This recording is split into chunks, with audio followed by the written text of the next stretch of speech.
নমস্কার বন্ধুরা, দীপাস কিচেনে আপনাদের সবাইকে স্বাগত। আজকে আমি ছানার জিলিপি নিয়ে এসেছি। তার জন্য আমি এক প্যাকেট দুধ আমি গরম করতে দিয়ে দিয়েছি। এদিকে দুধটা আমার গরম হবে, ফুটবে, ততক্ষণে আমি ওদিকে চিনির রসটা বানিয়ে নেব, শিরাটা। তো দেখুন, এক বাটি চিনি নিলাম, এক বাটি জল দেব আমি, দিয়ে আমি 3টে এলাচ ফাটিয়ে দিয়ে দিলাম।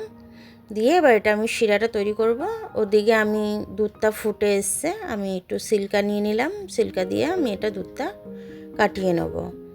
দুধটা দেখুন খুব সুন্দরভাবে কেটে আসবে, একদম জল জল মতো।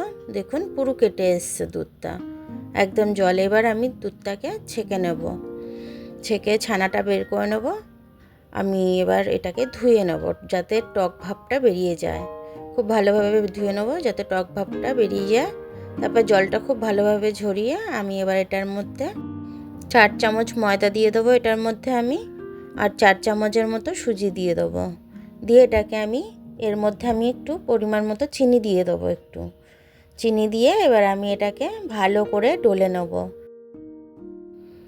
চিনিটা দিয়ে দিয়েছি। এবার আমি এর মধ্যে একটুখানি জাস্ট বেকিং সোডা দিয়ে দেবো। দিয়ে এবার এটাকে আমি সফট একটা ডো বানিয়ে নেব। ডোটা যতক্ষণ আমি বানাচ্ছি ততক্ষণ ওদিকে শিরাটা আমার ফুটছে, ধিমি আছে। তো শিরাটা আমার ফুটেই আসছে। এবার দেখুন আমি ওদিকে ডোটা বানাচ্ছি ভালো করে।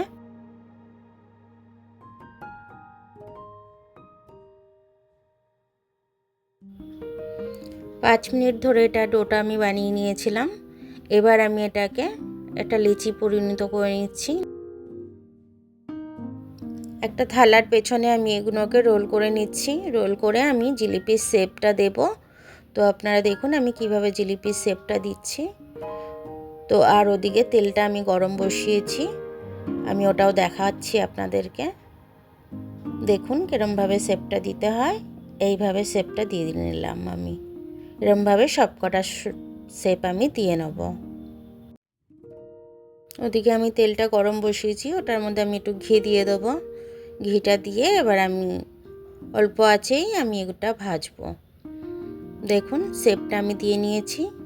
এবার আমি এগুলোকে লাল লাল করে ভেজে নেব। আমি এটাকে দেখুন উল্টে পাল্টে ভাজছি। এটা লাল লাল হবে বেশ, যেরকম হয়। আমি এবার তুলে নিচ্ছি এগুলো। দেখুন ঠিক কালার চলে এসছে আমার। এবার আমি প্রত্যেকটা চিনির শিরার মধ্যে দিয়ে দেবো, সেটা আপনাদের দেখাচ্ছি আমি। চিনির শিরার মধ্যে দিয়ে কিছুক্ষণ ফোটাবেন। ফোটানোর পর তারপরে মিনিমাম 1 ঘন্টা চাপা দিয়ে রেখে দেবেন।